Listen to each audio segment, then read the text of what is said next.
Oh, well, sweet. Hi, my name's Billy Young, and I'm here today with Gabby Ryals, and she's the owner-operator of Symbiosis, which specializes in training of service dogs. And first off, Gabby, can you tell me a little bit about Symbiosis and exactly what it means? Yeah, symbiosis means when two organisms are physically close and they take advantage of each other. So, in a sense, we rescue shelter dogs, which then get a home from a disabled person, and the disabled person uses a service animal to help them with the disability. Boy, that's quite a bit. I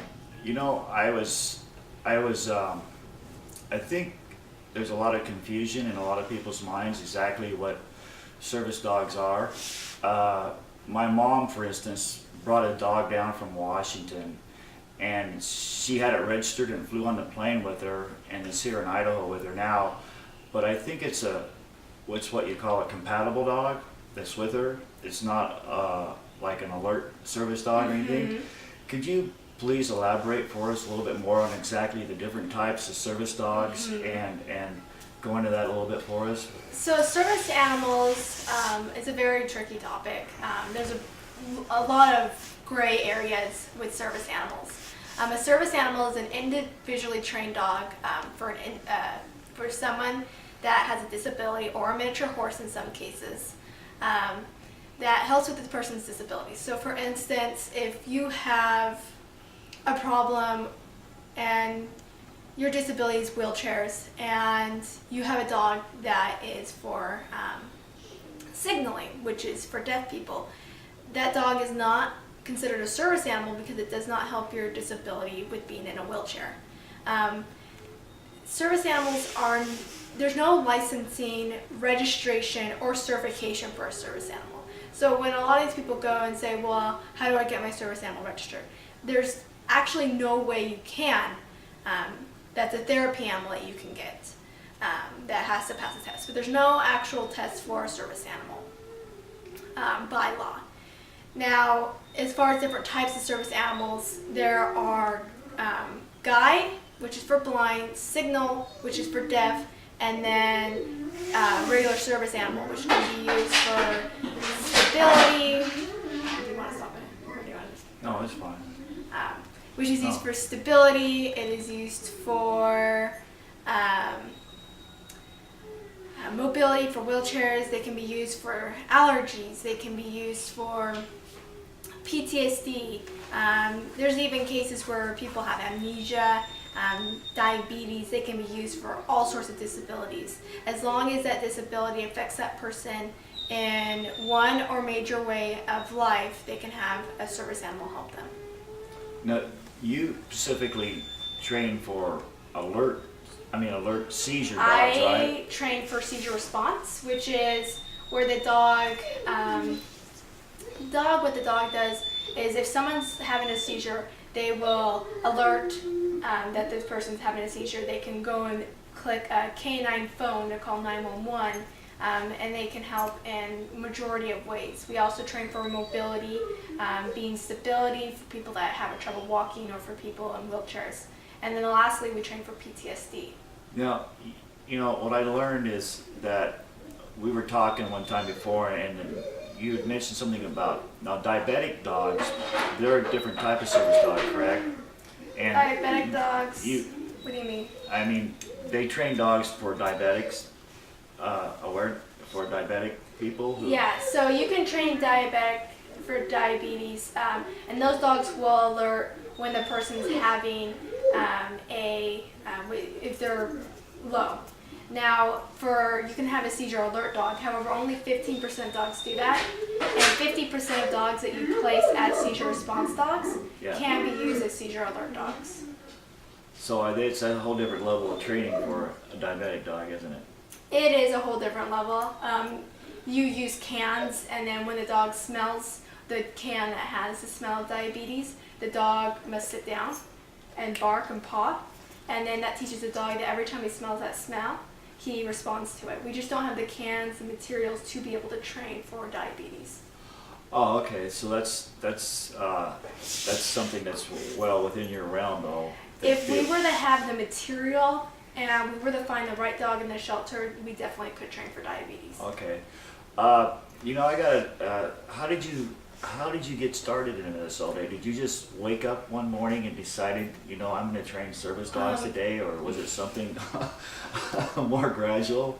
No, actually, what happened was, it's a super long story, but to make it short, I had to have a service dog, and for my disability, and through the process, there was a lot of discrimination. So I ended up changing the largest school district in Idaho to allow service animals, and then I decided that I would take it farther and help volunteer. Well, the organizations around here either charge for their dogs, or you know, they just don't have the same what I would like to train a dog for.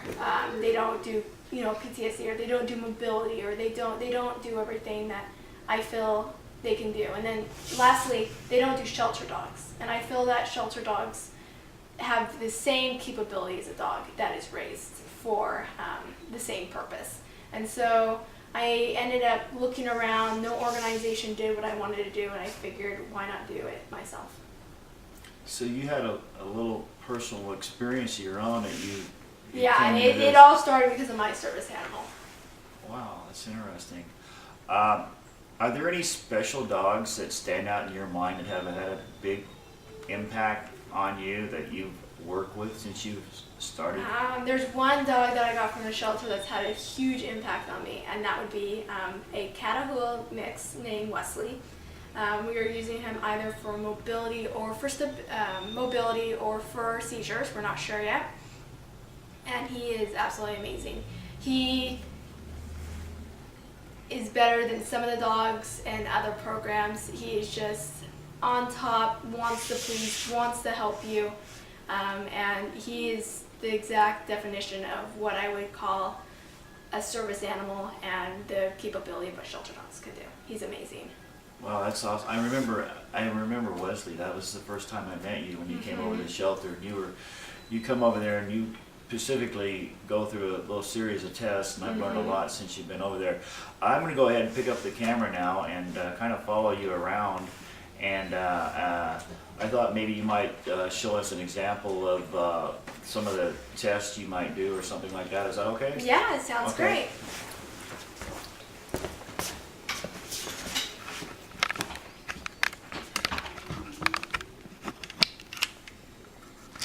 So one test that we do in the shelter before we get the dog is called a confidence test. And what we'll do is we'll take, say, a can or something that makes a lot of noise, and we'll drop it on the ground. And what the dog needs to do is the dog needs to either walk up to it, run up to it, or completely act normal. It doesn't even matter, it doesn't even exist. If a dog then runs away from it, is very cautious of it, walks up very slowly to it, they do not qualify for our program. So that's one way we test them. We're looking for dogs that are high confidence, that are 1 to 2 years of age, that they have this willing to please, generally food motivated, and a low energy level. So that way when people go to, say, hospitals and everything, the dog's going to play with them, it's going to be calm, it's not going to need that high energy level. Okay.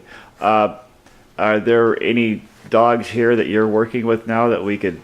I have my own service animal, Tucker. Come here. And what's this dog's name? His name is Tucker. Sit. Tucker?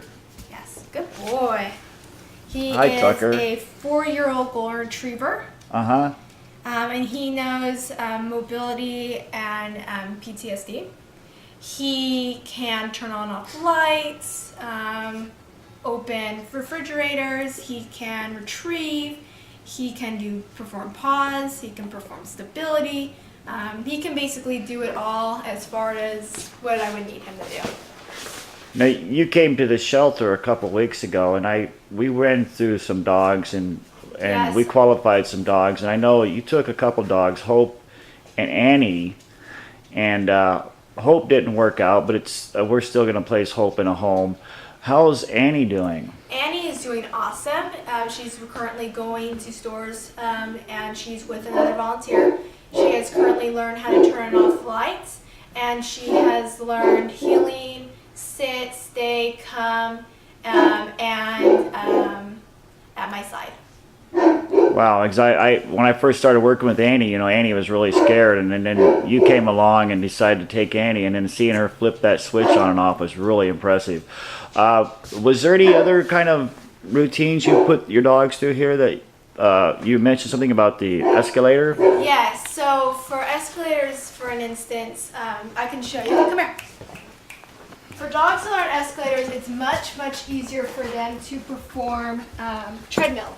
And treadmills are the same thing as escalators, except that it's easier because the dog can walk and the dog can get used to it. Okay.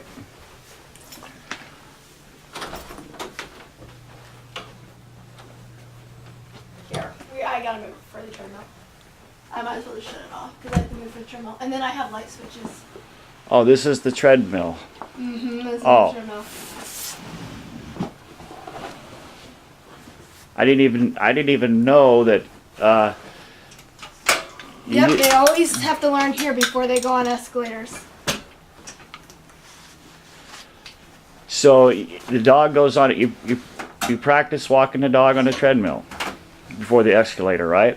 Yeah, they have to learn this one. Tucker, come here. Come here. Drop. Good boy. Come. So we'll pop them on the treadmill. Turn it on.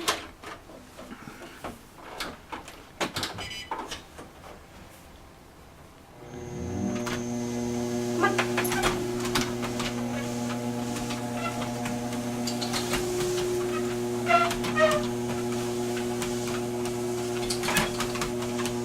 And then we'll even go as far as to raise them. Come on.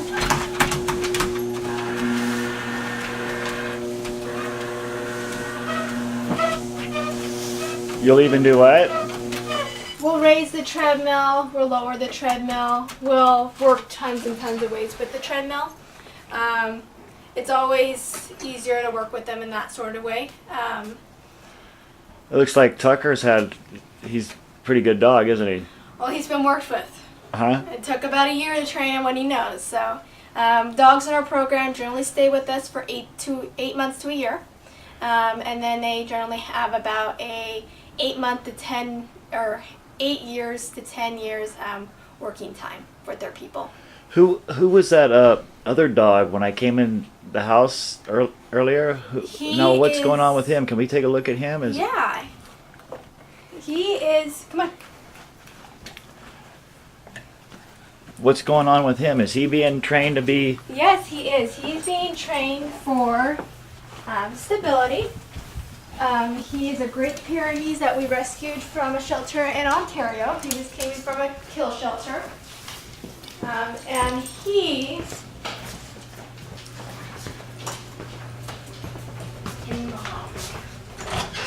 come on.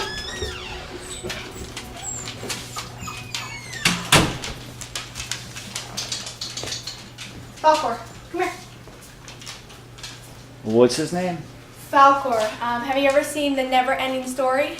Yeah, it's been a long time. Yeah, Falcor is Falcor. the big dog in The Never Ending Story. Oh yeah, I remember Falcor. Yeah. We have where people sponsor, and if they sponsor adoption, they get to name the dog. And so, someone who sponsored his adoption wanted to name him Falcor. So now we have Falcor. What is Falcor being specifically? Is he being specifically trained for a seizure alert dog? Stability. So what we're for going to have is we're going to have a special. We're going to have a special vest for him, and it's going to be a cane-like vest, and he's going to help people walk, and he's going to learn. You come in here and get a closer shot at him. Whoops. And he's going to learn how to help people walk with a cane on his back, and he's going to also help people if they fall down. He's going to teach people, or he's not going to teach people. He's going to know how to turn on and off lights and the push buttons to help people get through doorways. He's making good progress? He's making excellent progress. We've had him for less than a week, and he's already gone to, say, Walmart, and he works great with the wheelchairs and everything like that. Wow, that's awesome, Gabby. I am so impressed with the work that you. I know you have another person, Sydney. I met her. Does she We help? have tons of volunteers. One of them, Sydney, she takes some of the dogs when we first get them. Uh huh. And when we first get the dogs, and then she works with them even more closely. He's going right out his dog door. Okay. Yeah, he's big. He thinks he's boss. So, let me ask you a question. So, I'm a person who has a disability or something, and of some sort, and I need a service dog. What do I do? Where do I go? How do You I? are more than welcome to apply at our. You are more than welcome to apply. You would send me an email at tosolist@gmail.com, and I would be more than happy to give you an application. Once the application is filled out, we do a home inspection and an interview, and then if everything goes well, you're on a waiting list. And when we find a dog that works for you, we give them to you. You have a year trial period, and then after that, they're yours forever. So also they can contact you through the Symbiosis face page. Yes, they can. Okay, on Facebook. Okay. So the waiting list. What is the average time? I know these dogs. They take time to work with because they're special service dogs. What can the waiting list? I mean. It depends on the person. Waiting lists can be anywhere from a year to 6 years. We try to estimate waiting lists between a year or 2 years. What we do is we go by who's most critical and who has been on the waiting list the longest. So if you've been on the waiting list for over a year, you're first on our list to get to a dog. However, if we have someone that is very, very in critical need of a service dog, they will surpass. So it's kind of like the donor list in a sort of sense. Depending on how ill you are, depends on when you get the dog. But generally 1 to 2 years. Okay. I understand that, you're a nonprofit and you're working to get that status, which will help you incredibly in a lot of areas. And that all donations are welcome for your cause and purpose. All donations are welcome. We're always looking for volunteers to help sew vests. We're always looking for volunteers to help with fundraisers. And tons of stuff like that. We're always looking for crates, blankets, anything like that that can help us.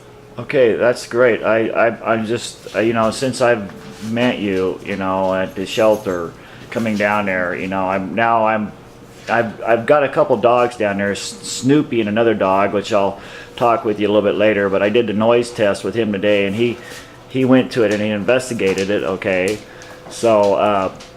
From time to time, I'd like to check back in with you and perhaps maybe follow the trail to one of these dogs to the end user and actually seeing the dog at work in home.